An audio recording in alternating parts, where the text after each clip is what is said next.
Hello and welcome to another episode of WTF History. This episode sees us going back a millennium to the end of the First Crusades to explore the badass banking order of the Knights Templar. The year is 1119. European Christian forces have just recently taken the holy city of Jerusalem from Muslim control, and have managed to keep things more or less stable for a while. However, tensions are high, and the territory is still culturally contested, and, well, here in the future we know that 9 more crusades are coming, so yeah.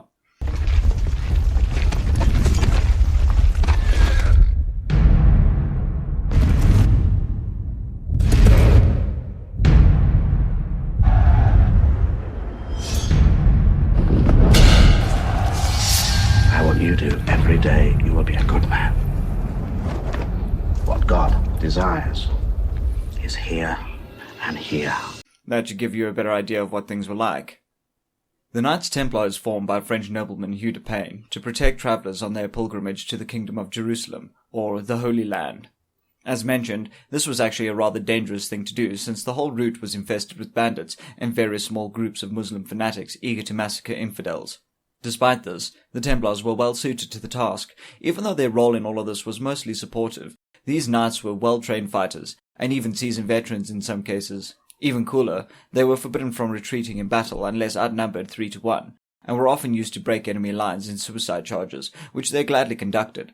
Seriously, when it comes to combat, these guys were pretty hardcore, or crazy depending on your perspective. Of course, they wouldn't have lasted very long with this kind of mentality. Only a few knights at any given time were actually fielded, armies of about 300 brothers, with the majority functioning as part of a larger religious body dedicated to collecting resources to support the knights in field and society at large. The reason for this variation in roles was that they were originally formed as a monastic order. Every member that joined had to give up all possessions and swear off marriage and privacy, etc., your usual Catholic brotherhood, giving them a deep sense of selflessness. In fact, this foregoing of possessions was part of what made them so economically powerful. They would come to own the land of those noblemen who joined, and, through papal sanction, they were given the right to collect charity across Europe, as well as basically loot any Muslim-owned property they could find. They were even given almost complete freedom of movement across Europe and various Middle Eastern kingdoms. With all of this in mind, it's easy to see how the Templars managed to become established all over the medieval world. What's more, is that since all the members had taken a vow of poverty, and since they were allowed to grow rapidly after the papal edicts, many noblemen joining the Second and Third Crusades, and various intervening conflicts, would often leave their businesses and wealth in trust with the Templars while they were away, making the Templars incredibly skilled at managing all kinds of income, to the point where they even created their own currency in bronze, silver, and gold Templar coins. It was from this that their rudimentary banking system was formed. Many of the warring knights would need to travel the dangerous routes to Jerusalem or other parts of the Middle East, and home again. So to reduce the financial damage of being waylaid en route to their destination, many people would deposit money with the Templars, who then issued them an encrypted letter describing the property they had deposited, which the knights could then redeem at the local Templar branch situated in their destination once they arrived. Quite a handy system if I do say so myself. Some accounts actually see some pilgrims using this service as well. Depositing most of their finances with the Templars, they would keep a small amount of money on them in the event that they were robbed, so that the thieves could walk away with some kind of gain rather than taking their lethal frustrations out of the pilgrims. This, however, doesn't represent any kind of major income. One might think that since the Templars, like a bank, were able to issue loans, that they made quite a bit of money on the side through interest on these loans. Indeed, loans were one of the major functions they performed. Many nobles and the like would often borrow money from them for various projects or campaigns. However, part of their tax exemption saw them being unable to charge interest. So how might the Templars have gotten so rich and powerful in their 200-odd years of existence?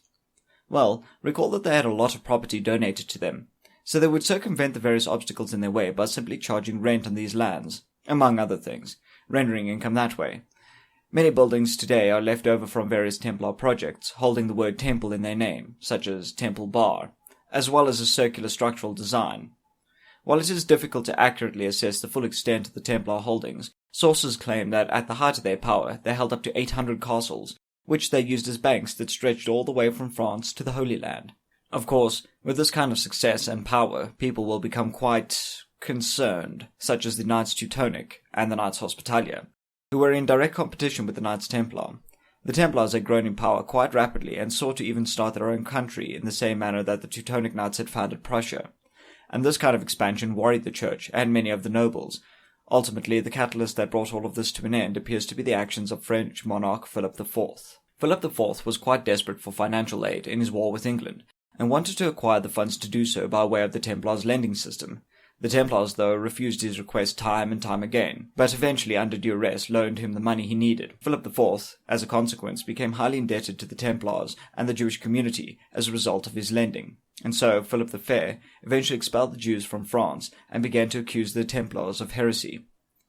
Some of these accusations included things like urinating on the cross and homosexual acts as part of the Templar initiation. It's doubtful if Philip truly believed these accusations, as the day the charges were laid, he invited the head of the Templars, Jacques de Molay, to be a pallbearer at his sister's funeral. On Friday the 13th of October 1307, the Templars were raided at the crack of dawn, while still fast asleep in their beds. Questioned and tortured for hours on end, Templars were slow roasted on fires for charges backed by little or no evidence. This is the very reason why Friday the 13th is associated with bad luck. On March 18, 1314, Jacques de Molay was burnt at the stake. According to legend, Jacques called from the flames that Pope Clement and Philip would meet him before God. Pope Clement died a month later, followed by Philip within the very same year. Spooky stuff. At last, in 1322, a papal bull declared the Knights Templar abolished, and all of their assets were seized and absorbed into the church. But, to put a final twist on the matter, the meticulously kept transaction and asset records of the Templars were destroyed before the church could get their hands on them.